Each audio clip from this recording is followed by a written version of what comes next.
শোনো সবাই, আমার কচুর ডাঁটা এমন নরম, খেলে দাঁতও গান গাইবে। এমন কচু আগে কখনো দেখনি কেউ। দেখেছো এই কচু? ছুলে মনে হবে মাখনের মতো নরম, মাখনের মতো নরম। ওই দেখ, গোপালের কচু আর নিতাইয়ের চিংড়ি দুইটাই মিলাইয়া আজ হাটে মজা শুরু হইল। পেট খুশি, দাঁত খুশি, আর চোখের আনন্দ আলাদা। আর কত কি! গোপাল, চিংড়ি ছাড়া ঝোল মানেই ফাঁকা হাড়ি। তুমি কচুর গর্ব করছো, কিন্তু চিংড়ি ছাড়া মানুষের মুখে স্বাদ আসে নাকি? আমার এই চিংড়ি রানী, সেই মজা আজ সবাই খেয়ে বুঝবে। চিংড়ি খেলেই কি স্বাদ আসে? দাঁতের ফাঁকে আটকে যাবে, ঝোল নষ্ট। আর আমার কচু না খেলে স্বাদ তো আর আসবে না, পেটও খুশি হবে না। তোমার কচুর গন্ধে তো আমার মাছ পালাবে। এভাবে ঝোল রান্না করলে লোকজন তোমার ঝুড়ি উল্টে দেবে। দেখিছো হরিপদ, আজ হাটে আসল মজা শুরু হলো। গোপাল আর নিতাই ঝগড়া করতে করতে আমাদের হাসির ফোয়ারা খুলে দিয়েছে। ঝোল খেতে হবে, কিন্তু আগে ঝগড়া দেখতে হবে। সত্যি কইতাছি, ঝগড়া না হইলে হাটে এমন আনন্দ হয় না। গোপালের কচু আর নিতাইয়ের চিংড়ি দুইটাই মিলাইয়া আজ হাট যেন উৎসব। দেখো, আজ সবাই আমার কচুর জন্য হাটে দাঁড়াবে। এই কচু না খেলে পেট খুশি হবে না। চিংড়ি না খেলে মুখেও স্বাদ আসবে না। আজ দেখবো চিংড়ি ছাড়া কে হাসবে আর কে না হাসবে।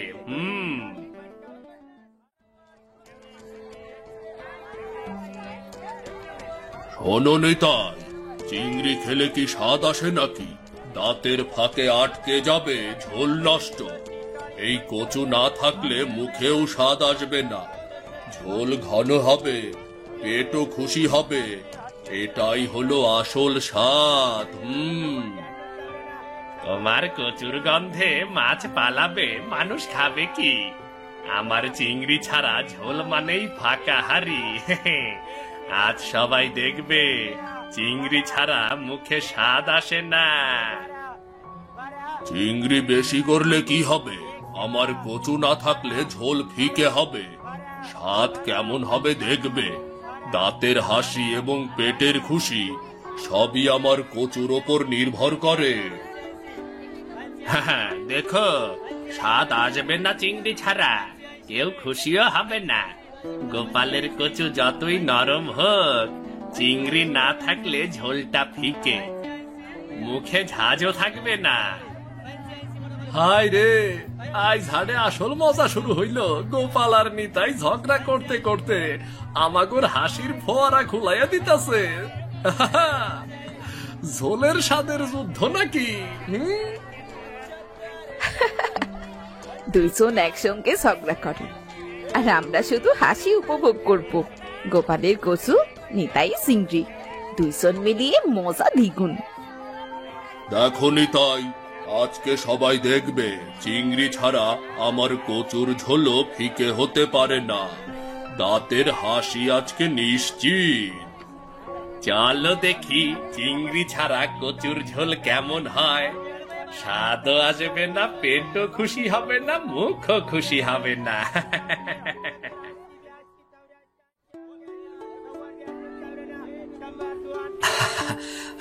আরে বাবু, তোমরা তো শুধু ঝগড়া করছো।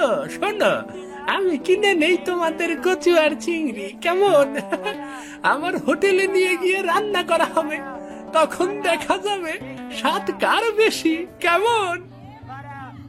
ও রামপ্রসাদ, এইবার তো আমরা যাচ্ছি। হোটেলে যাব, সবাইকে দেখাবো আমার কচুর নরমি, দাঁতের হাসির নিশ্চয়তা। আর আমিও দেখব চিংড়ি ছাড়া মুখে স্বাদ আসে না। ও হাড়ে আজ সবচেয়ে বড় আনন্দ হইব। দেখছ দুইজন ঝগড়া করতে করতে হোটেলে যাইতাছে। রামপ্রসাদ আসলেই মজা বাড়িয়ে দিল। হোটেলে গিয়ে ঝোল রান্না হবে, আর আমরা সবাই খেয়ে বুঝবো স্বাদ কার বেশি। চলো চলো, কচু আর চিংড়ি নিয়ে আমার হোটেলে চলো। ঝোল নামানো হবে, পেট খুশি হবে, মুখও খুশি হবে, আর এভাবে তোমাদের ঝগড়া থেকে সবাই উপকৃত হবে, আবার আমার হোটেলের নামও হবে। দেখছি আজকের ঝগড়ার ফায়দা সবাই পাবে। হোটেলে গিয়ে আবার কচু আর নিতাইয়ের চিংড়ি মিলিয়ে স্বাদ পরীক্ষা হবে। ঠিক আছে, দেখা যাক হোটেলে স্বাদ কার বেশি, চিংড়ি নাকি কচুর, দেখাই যাক না।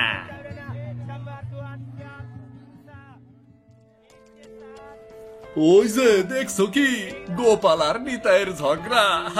ঝগড়া করতে করতে হোটেলের দিকে যাইতাছে, আর আমরা তো খালি খালি হাসি আর স্বাদের আনন্দ নিতে যাইতাছি। দেখছো টুনটুন, ঝগড়ার ফায়দা আমরা খাবো। হোটেলে গিয়ে গরম গরম ঝোল খেয়ে আমরা ঠিক বুঝবো চিংড়ি নাকি কচু বেশি স্বাদ দিচ্ছে। আমি তো খেতে খেতে গোপাল আর নিতাইয়ের ঠাট্টাও শুনবো, এই মজা সেই হবে। সত্যি কইতাছি, আজকের হাড়ে আসল মজা হইব। দুইজনের ঝগড়া আর ঝোলের স্বাদ মিলবো, কিন্তু আগে ঝগড়া দেখে আনন্দ নেই।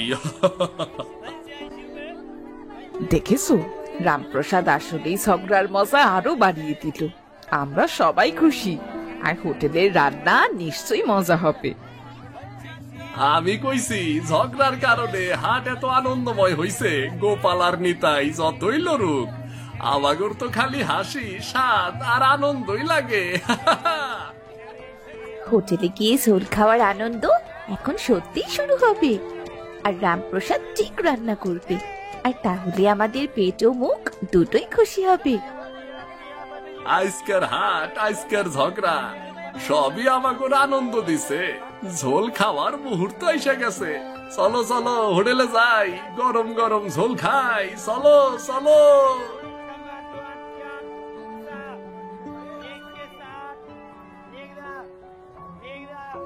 রামপ্রসাদ, ঝোলের স্বাদ ঠিক করতে আমার কচুটা বেশি দিও, কেমন?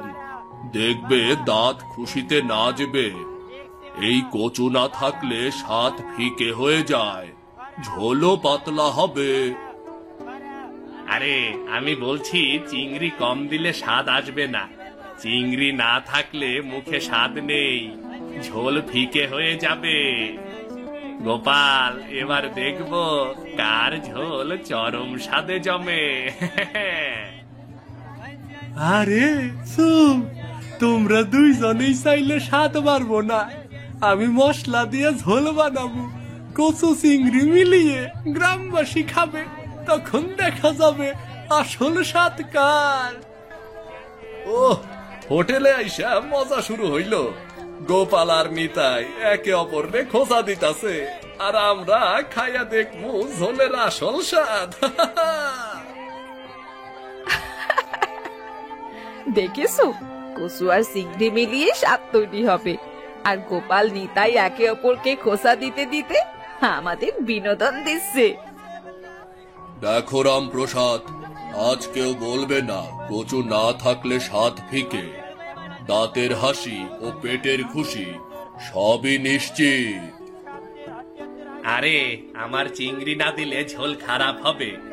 এখনই দেখা যাবে চিংড়ি আর কচু একসাথে গেলে স্বাদ কত হয়। ঠিক আছে, সবাই চুপ, সবাই খেয়ে বুঝবে স্বাদ কার বেশি। এবার ঝোলের আসল মজা শুরু হবে।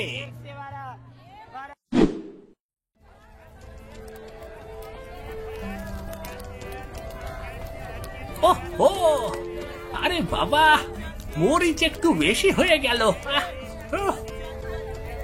এটা ঝোল না, এটা আগুনের ঝোল, খেলে জিভ বের হয়ে যাবে। শীতকালে খেতে শরীর গরম থাকবে। হোটেলে এত গরম ঝোল, আর দুজনের ঝগড়া যেন আরো গরম। দেখছো নিতাই, এবার শুধু স্বাদই নয়, ঝোল খাওয়ার সময় উত্তেজনাও বাড়ছে। এই মরিচের আগুন ঝোলকে আরো চমকপ্রদ করেছে। আর একটু বেশি মরিচ হলে অনেকে হয়তো চিৎকার করে বের হবে, তবে স্বাদ আসলেই দেখা যাবে চিংড়ি আর কচু মিলিয়ে মজা দ্বিগুণ হবে। দেখো, আমরা শুধু খেতেই চাই না, ঠাট্টা তামাশাও শুনতে চাই। আর গোপাল নিতাই একে অপরকে খোঁচা দিতে দিতে আমাদের সেই বিনোদন দিচ্ছে।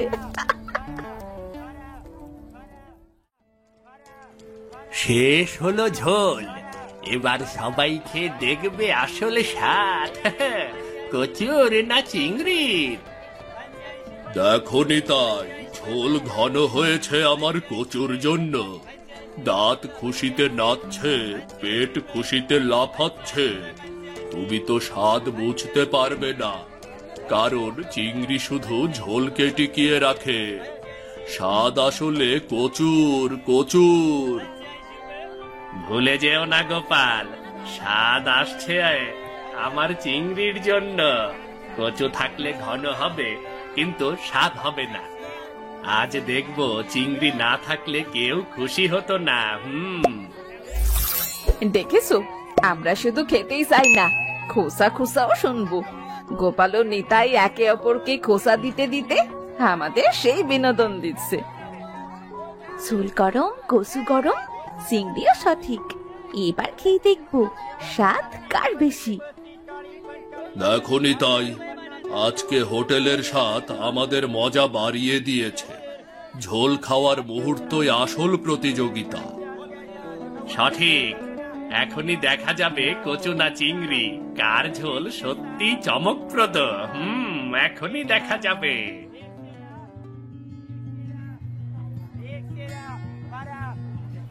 ওহো গোপাল, তুমি কি জানো আজকের ঝোলের ঘনতা পুরাপুরি তোমার কচুর লাইগা?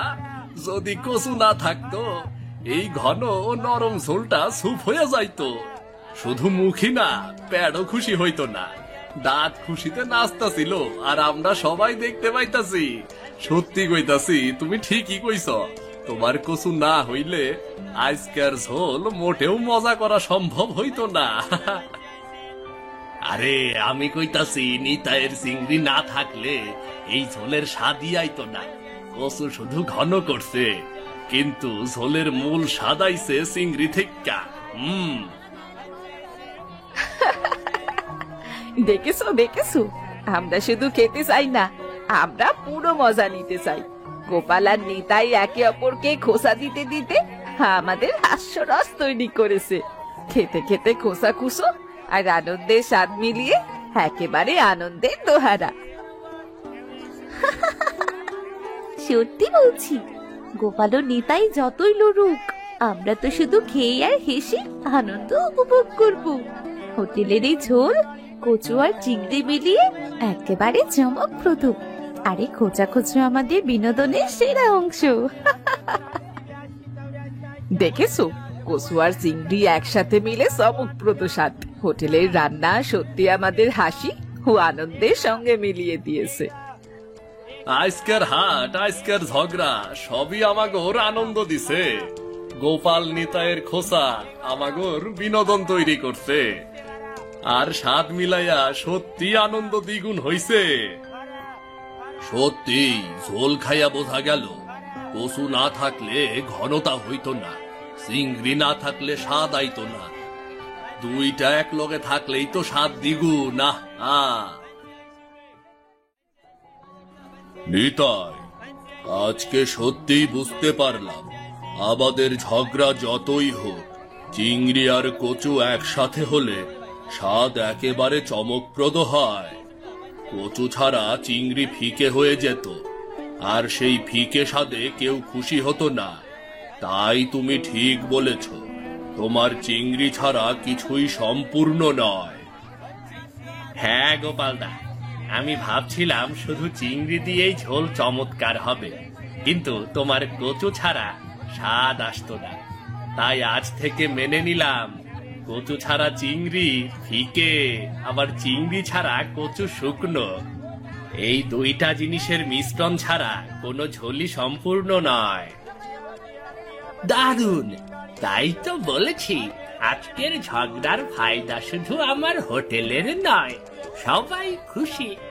ঝোল খেয়েছে, হাস্যরস পেয়েছে, আর স্বাদও চমৎকার হয়েছে। দেখছ, আজকের ঝগড়া আর খোসাখুসি আমাগর বিনোদন দিছে, আর স্বাদও দিছে চমকপ্রদ। দুইজনের স্বীকৃতি ছাড়া ঝোল এত মজার হইতো না। সত্যি মজার হইছে আজকা। এবার ঝোল খাওয়ার আনন্দ দ্বিগুণ হবে, আর হাস্যরসও দ্বিগুণ। মজা, স্বাদ আর হাসি সবই একসাথে। সত্যি আজকের হাট, আজকের ঝগড়া আর আজকের সোল সত্যি আমাদের মজার স্মৃতি হয়ে যাবে। কচু চিংড়ি একসাথে থাকলে আনন্দও একসাথে। ওহ, আজকের হাট, আজকের ঝগড়া সবই আমার হোটেলের জন্য বরকত হয়ে এসেছে। গোপাল আর নিতাই একে অপরকে খোঁচা দিতে দিতে আমাদের হোটেলকে সাজিয়ে দিয়েছে। দেখেছ সবাই? সবাই খুশি ঝোল খেয়ে, গ্রামবাসীও আনন্দ, আর আমার দোকানও একেবারে জমজমাট। সত্যি রামপ্রসাদ, তোমার হোটেলে আমাদের ঝগড়া স্বাদে মজার সঙ্গে মিলেছে। চমৎকার ভাবে রান্না হয়েছে। আজকে বুঝলাম শুধু ঝগড়া নয়, এতে সকলের আনন্দ বেড়েছে। হ্যাঁ রামপ্রসাদ, তোমার হোটেলে রান্না হওয়ায় সবই সহজ হয়ে গেছে। আমাদের খোঁচাখুচি এখন মজা আর স্বাদের সঙ্গে মিলেছে। সত্যি বলছি, তোমার হোটেল না থাকলে আমরা এত আনন্দ পাবো না। দেখছ, আজকের ঝগড়া আমাগর হাস্যরস দিছে, খাওয়ার আনন্দ দিছে, আর হোটেলের এই পরিবেশ সবকিছু একত্রিত করছে। সত্যি রামপ্রসাদের হোটেল এই নাটকের নায়ক হইয়া উঠছে। দেখো, আজকে শুধু খেয়ে আনন্দ পাইনি, হাসি ঠাট্টা খোসাখুসু উপভোগ করেছি। রামপ্রসাদের হোটেলে কচু ডাঁটা চিংড়ি ঝোল ছাড়া এই মজা কখনো পূর্ণ হতো না। আজকের কচু ডাঁটা দিয়ে চিংড়ি ঝোল গরম, স্বাদে চমকপ্রদ। হোটেলের এই আয়োজন ছাড়া এসব কিছুই হতো না।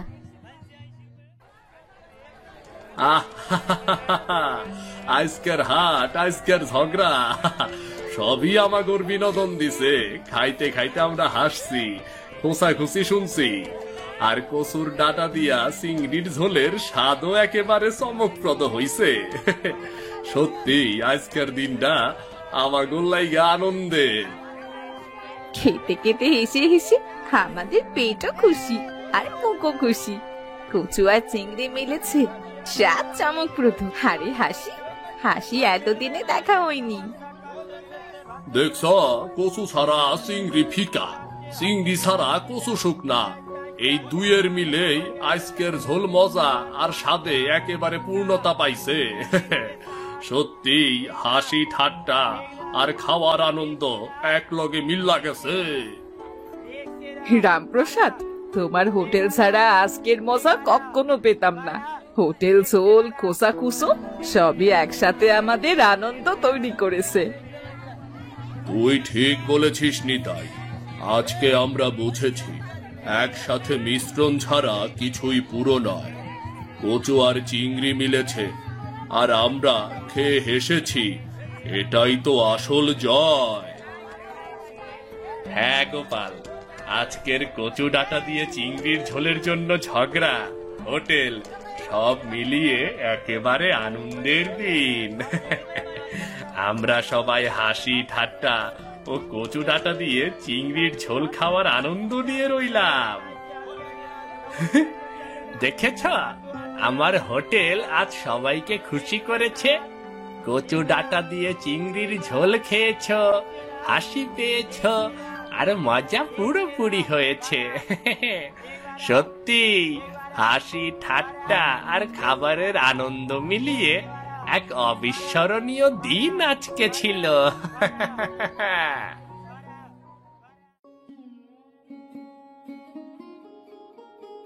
মতির সংসারে 3 জন মানুষ। মতি দীর্ঘদিন ধরে অসুস্থ, শরীর ভেঙে গেছে, কাজকর্ম একেবারেই করতে পারে না। বিছানায় শুয়ে কাশতে কাশতে দিন কাটে তার। মা মিনু, আমাকে একটু পানি দে তো মা।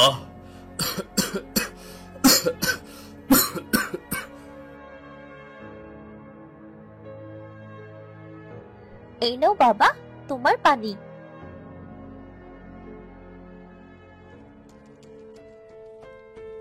বাবা, মনে হচ্ছে তোমার কাশিটা আগের থেকে বেড়ে গেছে বাবা।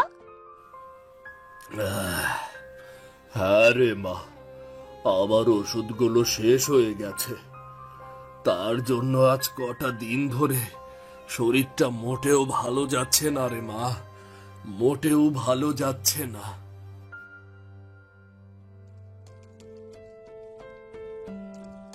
মা, ও মা, এইদিকে এসো তো।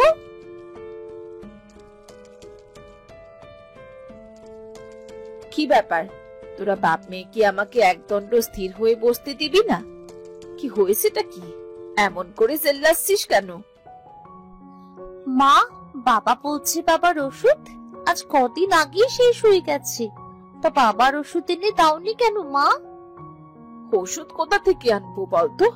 ঘরে তো একটা পয়সাও নেই, খাবার দাবার যা ছিল সবই শেষ, ঘরে অবশিষ্ট চালটুকু নেই।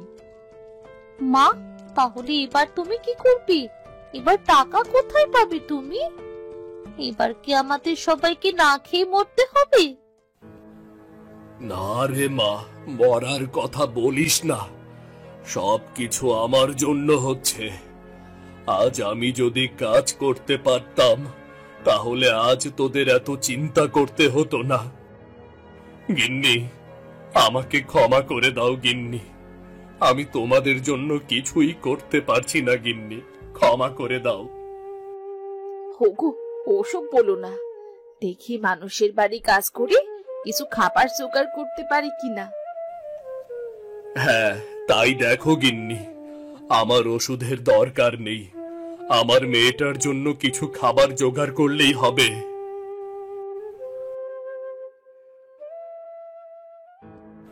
মিতু, সংসারটা তোর মাকে একাই টানতে হচ্ছে, আমি তো কিছুই করতে পারি না, কি যে করব আমি।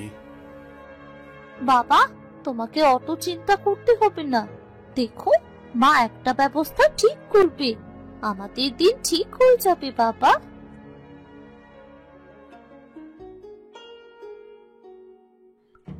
এভাবেই পরের বাড়িতে কাজ করে মিতা কোনো রকমে তার সংসার চালাতো। একদিন মিতা ঘরের কোণে কিছু শুকনো কচুর বীজ পেল। আরে, কচুর বীজ যে, এগুলো তো আগে দেখিনি। এগুলো যদি বাড়ির পাশে পড়ে থাকা জমিতে লাগাই তাহলে তো বেশ কিছু কচু গাছ হবে, অন্তত কচু ভাত খেয়ে তো দিন পার করতে পারবো। মা, তুমি এখানে বসে বসে একা একা কার সাথে কথা বলছো মা? মিতু, মা দেখ তো, ঘরে বেশ কিছু কচুর বীজ পেয়েছি, জমিতে যদি কচুর বীজগুলো লাগাই তাহলে আমাদের বেশ কাজে লাগবে। মা, কচু হলে কি আমরা খেতে পারবো? কেন পারবো না, অবশ্যই পারবো, কচু খেতে তো ভালোই লাগবে, একটু কষ্ট হলেও দিন কেটে যাবে। কিন্তু মা, এগুলো লাগাবে কোথায়? কেন, আমাদের বাড়ির পাশে যে বাসরাটা পড়ে আছে সেখানেই লাগাবো, অবশ্য একটু কষ্ট করতে হবে, তাহলেই হবে। কষ্ট না করলে কি কাজ করা যায়? চলো মা, আমরা দুজন মিলে আজই কচুর বীজগুলো জমিতে লাগিয়ে দিই। হ্যাঁ রে মা, তাই চল।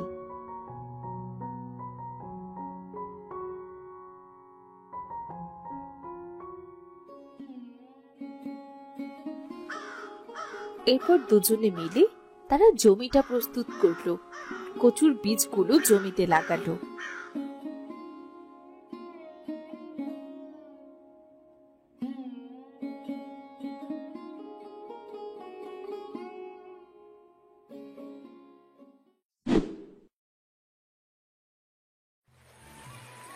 তারা মা মেয়ে দুজনে মিলে কচুর গাছগুলোর খুব পরিচর্যা করত, নিয়ম করে কচু গাছে জল দিত। কিছুদিনের মধ্যেই কচু গাছগুলো বেশ বড় হয়ে উঠতে লাগলো।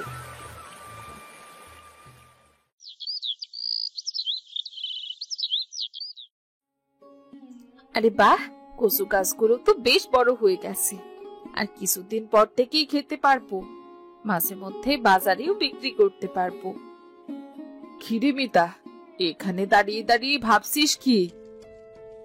না মানে, এই কচু গাছগুলো দেখছিলাম। আরে, এই গাছগুলো তোর? খুব সুন্দর হয়েছে তো। হ্যাঁ গো দিদি ভাই, তাই তো দেখছিলাম। অল্প কিছুদিনের ভেতরে গাছগুলো খুব সুন্দর করে বেড়েছে। শোন, আর একটু বড় হলে আমার কাছে বিক্রি করিস।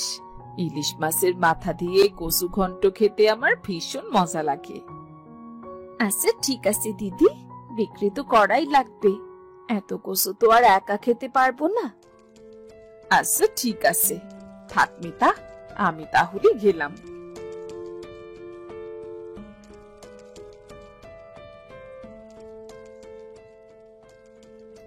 বাড়িতে তো কিচ্ছুটি নেই, একটা কচু উঠিয়ে নিয়ে যাই, কচুর ডাটা ঘন্ট করব, কোন রকম দিনটা পার করলেই হচ্ছে।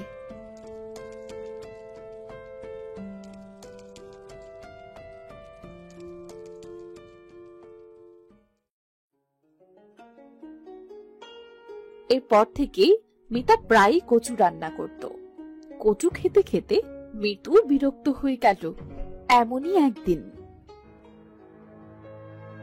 মা, আজ কি রান্না করেছো গো? মারে, কচু রান্না করেছি, আয় তাড়াতাড়ি কটা ভাত খেয়ে নে, আমি আবার কাজে বের হব। আজও কচুই রান্না করেছো মা? হ্যাঁ রে মা, কি হয়েছে? কি আর হবে মা, রোজ রোজ কি কচু খেতে ইচ্ছে করে নাকি? আমি আর কচু খাবো না। মারে, রাগ করিস না, একটু কষ্ট করে খেয়ে নে মা। না মা, আজ আমি কচু খাবো না, আমি মাছ চাই, আমি মাছ দিয়ে ভাত খাবো মা। রোজ রোজ কচুর ঘন্ট, কচু ঝোল, কচু সেদ্ধ, কচু পোড়া, এইসব খেতে খেতে আমার কচু দেখলেই এখন যেন কেমন লাগে। আমি মাছ ভাত খাবো মা।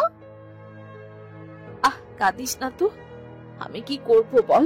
পরের বাড়ি কাজ করে চাল ডাল আর তোর বাবার ওষুধ কিনতেই তো সব শেষ হয়ে যায়, মাছ কোথা থেকে কিনবো বলতো? না মা, আমাকে অন্তত একদিন মাছ রান্না করে দাও, আমি আর কোনোদিন মাছ মাংস খেতে চাইবো না। তুমি যা দিয়ে দেবে আমি তাই দিয়ে খাবো, কিন্তু আজ আমাকে মাছ দিতেই হবে মা। মাছ? মাছের তো অনেক দাম, এত টাকা আমি কোথায় পাবো?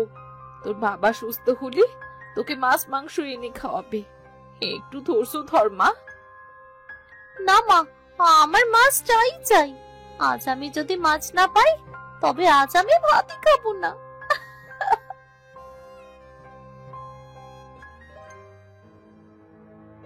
হায় সৃষ্টিকর্তা, মেয়েটা আমার কাছে মাছ খেতে চাইছে, মাছের জন্য কেমন করে কাঁদছে, অথচ বাবা হয়ে আমি কিছুই করতে পারছি না। আবার যে হাত পা বাঁধা, আমার মতো হতভাগা বাপ যেন আর কারো না হয়।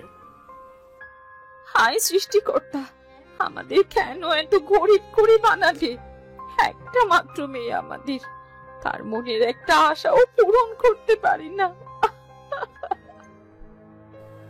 কেঁদো না গিন্নি, কেঁদো না, দেখবে একদিন সবকিছু ঠিক হয়ে যাবে, সবকিছু ঠিক হয়ে যাবে একদিন।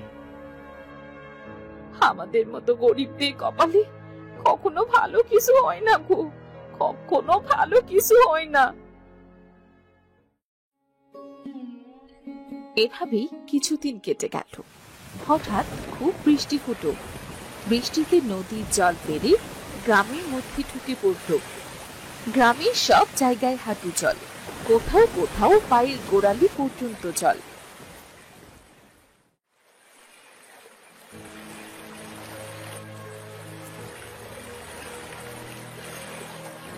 আরে মিতু, তোরা বাড়িতে বসে বসে কি করছিস রে? এই জলের ভেতর বাইরে গিয়ে কি করবো? কি করবি মানে? মাছ ধরবি। নদীর জল সারা গ্রামে ঢুকে পড়েছে। নদীর জলের সাথে সাথে মাছও এসেছে। সারা গ্রামের মানুষ মাঠে গিয়ে যে যার ইচ্ছা মতো মাছ ধরছে। কি বললি রবি? মাছ? আরে হ্যাঁ রে, মাঠে তো তোদেরও জমি আছে। ওখানে গিয়ে দেখ, মাছ পাবি। সবাই তো বড় বড় রুই, কাতলা, ইলিশ, চিংড়ি আরো কত রকমের মাছ পাচ্ছে। আরে বাবা, তাই নাকি রে? তো কতদিন হয়ে গেল মাছ খাই না। তাহলে তো এটাই সুযোগ, বসে না থেকে মাঠে আয়। আমি গেলাম তাহলে রে।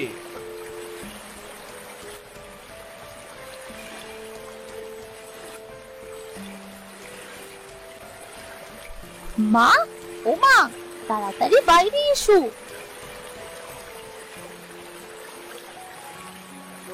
কি হয়েছে রে? মা, মাঠে নাকি জলের সাথে মাছও ঢুকেছে। সবাই মাছ ধরছে, চলো আমরাও মাছ ধরতে চাই। ওমা, তাই নাকি? তোকে কে বললো? মা, রবি এসেছিল, ওই বললো। তাহলে চল আমাদের কচু খেতে গিয়ে দেখি মাছ পাই কিনা। কিন্তু জাল, জাল কোথায় পাবো? জাল লাগবে না মা, ঘর থেকে ছুরি আর একটা ছেঁড়া মশারি আছে না, ওটাই নিয়ে এসো। হ্যাঁ হ্যাঁ, তুই ঠিকই বলেছিস। তুই দাঁড়া, আমি এক্ষুনি মশারিটা আনছি।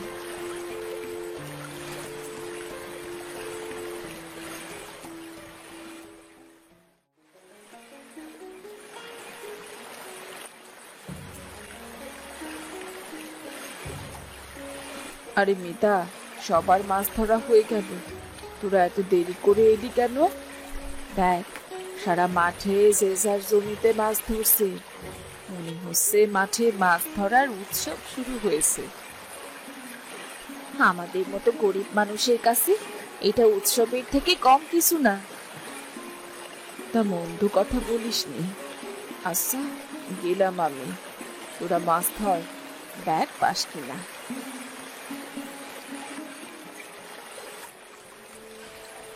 মা চলো, আমরাও মাছ ধরা শুরু করি। সৃষ্টিকর্তা, দেখো, অন্তত একটা মাছ হলেও যেন পাই। মেয়েটা আমার কবে থেকে মাছ খেতে চাইছে। একটা মাছ পেতে অন্তত মেয়েটা একটু মাছের স্বাদ পাবে। মা, কি ভাবছো? চলো না মাছ ধরি। যদি মাছ পাই তাহলে তো মাছ খেতে পারবো। হ্যাঁ রে মা, চল। এরপর তারা মা মেয়ে কচু খেতে মাছ ধরা শুরু করলো, কিন্তু তারা একটাও মাছ পেল না। মা, সে কখন থেকে মাছ ধরার চেষ্টা করছি, কিন্তু মাছ কোথায়? একটা ছোট মাছও তো পেলাম না। মারে, এত তাড়াতাড়ি হাল ছাড়লে তো চলবে না। চল আর একটু চেষ্টা করি। আচ্ছা ঠিক আছে মা, চলো তবে।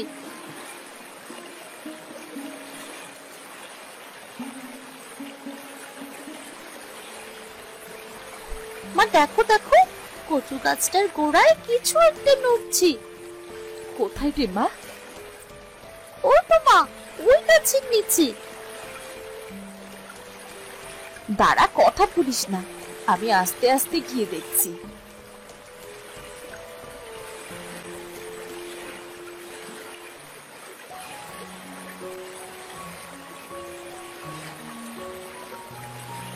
আরে মিতু, বড় ছুরিটা নিয়ে আয়। এসে দেখ মা, আমাদের কচু গাছে ইলিশ মাছ আটকে গেছে।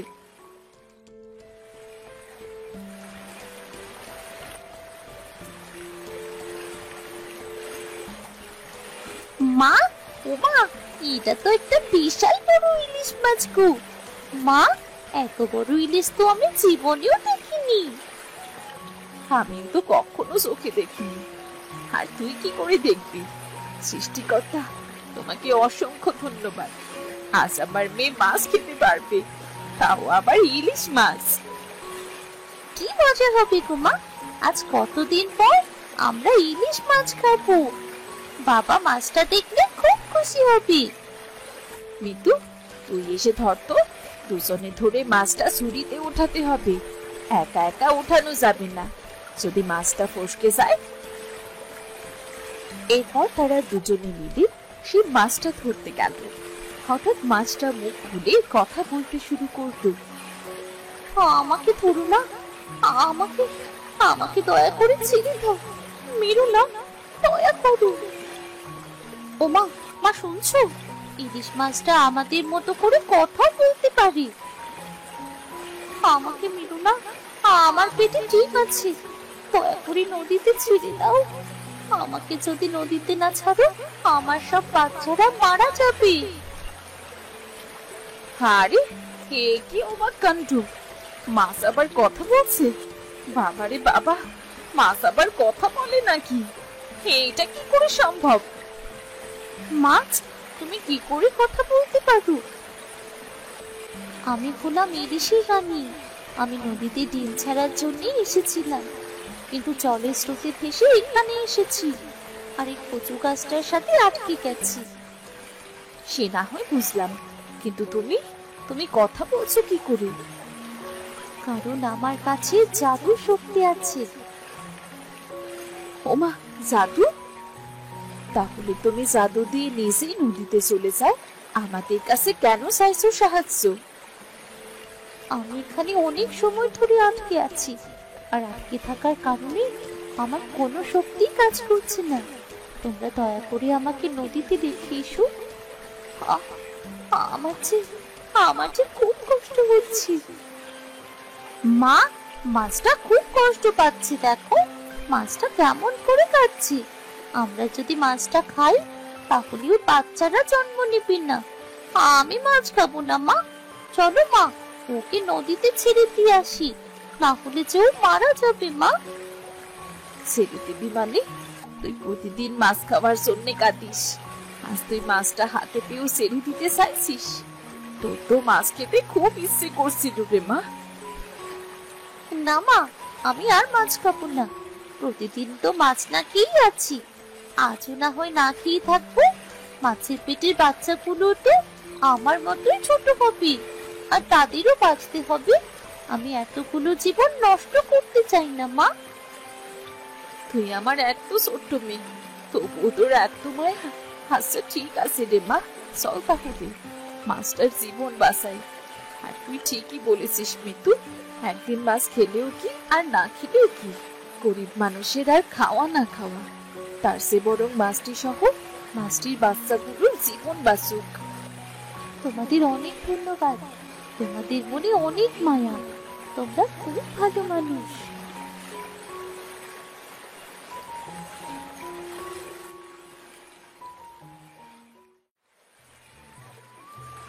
তারা দুজন মিলে মাছটিকে নদীতে ছেড়ে দিল। জলে নামতেই মাছটা ঝলমল করে উঠল, যেন চারপাশ সোনালি আলোয় ভরে উঠল।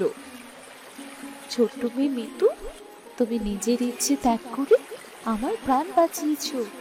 তোমার দয়ার ফল আমি কখনো ভুলবো না। তোমাকে সাহায্য করতে পেরে আমারও খুব ভালো লাগছে ইলিশ মাছ। তোমার মনে অনেক দয়া।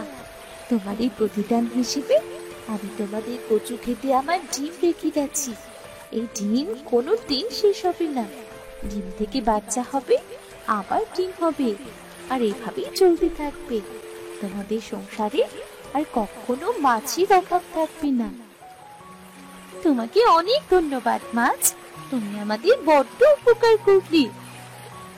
এখন আমাকে ফিরতে হবে, থাকতে থাকলে আবার দেখা হবে।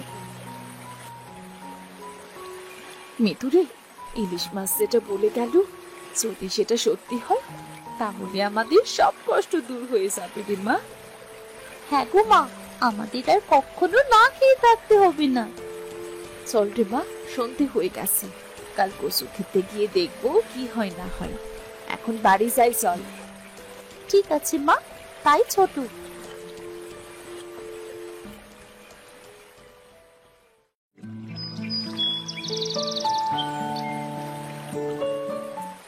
পরের দিন তারা খুব সকালে কচু খেতে গিয়ে দেখে তাদের কচু ক্ষেত ইলিশ মাছের ডিমে ভরে গেছে। ইলিশের ডিমগুলো মুক্তোর মতো চকচক করছে চারিদিকে। মা মা মা দেখো, মাছের ডিম। আমাদের সারা কচুর খেতে ডিমে ভরে গেছে। এখন আর আমাকে মাছ খাওয়ার জন্য কাঁদতে হবে না মা। হ্যাঁ রে মা, তোর উদারতার জন্য মাছ আমাদের এই উপহার দিয়েছে। তুই মাছকে নদীতে ছাড়তে সাহায্য করেছিস বলে আজ আমাদের জীবনটা হয়তো বদলাবে। মা, ডিম থেকে যখন বড় বড় মাছ হবে তখন সেগুলো বাজারে বিক্রি করে বাবাকে ভালো ডাক্তার দেখাবো। হ্যাঁ রে মা, তোর বাবা শুনলেও খুব খুশি হবে। তাদের কথা বলার মধ্যেই সব ডিম থেকে বড় বড় ইলিশ মাছ বেরোল। আরে মা, দেখোই না, চোখের পলকে সব ডিমগুলো বড় বড় মাছে পরিণত হয়েছে। মা গো মা, কি অবাক কাণ্ড! মৃদুরে, আমাদের কষ্টের দিন মনে হয় পুরোলো। তবে সৃষ্টিকর্তা আমাদের মুখ তুলে চেয়েছেন মা।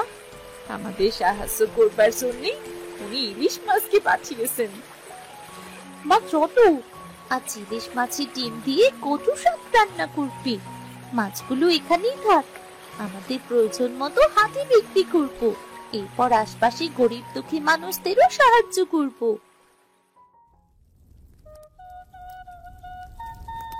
সেদিন মিতা মাছের ডিম রান্না শুরু করলো।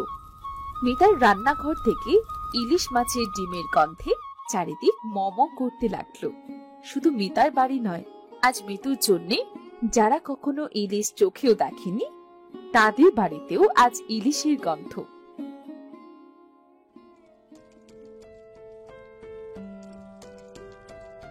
আহ মা, খেতে ভারী মজা, খুব সুস্বাদু লাগছে। মা খাও বাবা, চুপ করে বসে আছো কেন? তোর খাওয়া দেখছি রে মা। আবার ছোট্ট মেয়েটার সদ্বুদ্ধির কারণে আজ ইলিশের ডিম চোখে দেখছি রে। সবই তোমাদের দেওয়া শিক্ষা বাবা। খাও খাও, খাওয়ার সময় বেশি কথা বলতে হয় না, এটাও কি জানো না?